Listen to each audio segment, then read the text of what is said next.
व्यवस्था हो, ईमानदार बनाने की व्यवस्था हो, या दुनिया में किसी भी प्रकार की कोई प्रक्रिया चलाने की व्यवस्था।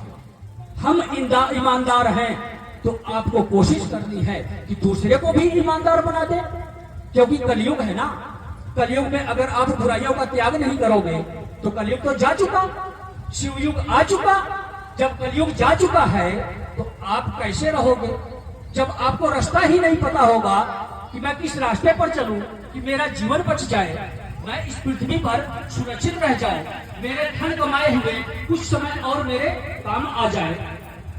तो यही कहते हैं ना कि सबसे बड़ी मूर्खता होती है।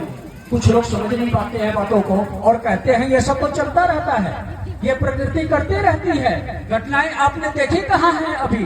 अभी तो आज 11 अगस्त आया है, शिव के 11 स्वरूपों का दिन आया है।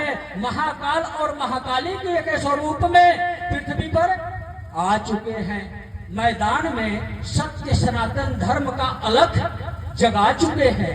कल्कि देखो आप लोग, किसका कम समागम है? यह कल्कि का समागम है। मतलब एक चेतना का समागम, एक उस ज्ञान का समागम जो स्वयं परमात्मा के माध्यम से इंसान के मुख से प्रस्तुत होता है।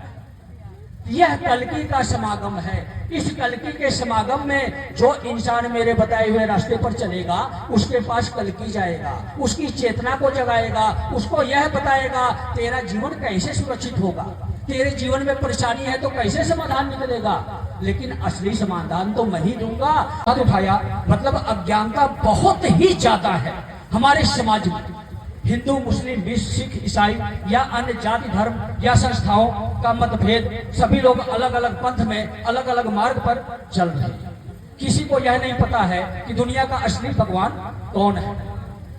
आज वही बता रहा हूं आप लोगों को। देवों के देव महादेव, मतलब जो देवी देवताओं पर राज करते हो वही असली भगवान हो सकते हैं, वही सभी इंसानों के भगवान हैं।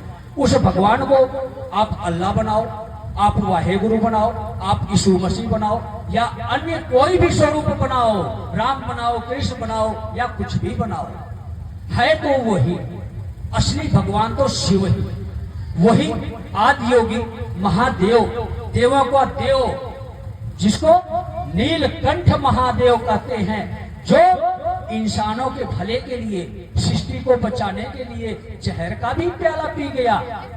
उसको क्या पड़ी थी आप लोगों को बचाने की?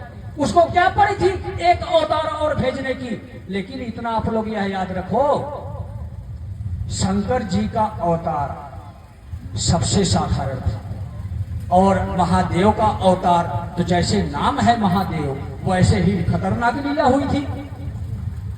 और अब की बार आखिरी युग है और महादेव ही आज महाकाल बन रहे हैं। तो अब की बार आप लोग सोचो कितनी खतरनाक लीला होगी सबके जीवन में, पृथ्वी पर जो इंसान है उनके जीवन में होगी। अगर आपके पास अज्ञानता होगी तो, अगर आप समझ जाते हो, आज के संदेश को अपने जीवन में धारण कर जाते हो तो आपका जीवन ही सफल हो जाएगा, आपकी मृत्यु नहीं होगी। और अगर और अच्छे कर्म कर जाते हो तो मेरा हाथ उठ जाता है, मतलब अमरता का वरदान देता हूं, लिखवा कर गारंटी के साथ ले जाओ, लेकिन जो कहूंगा वो करना पड़ेगा। इच्छा मृत्यु को ही कहते हैं अमर होने का वरदान।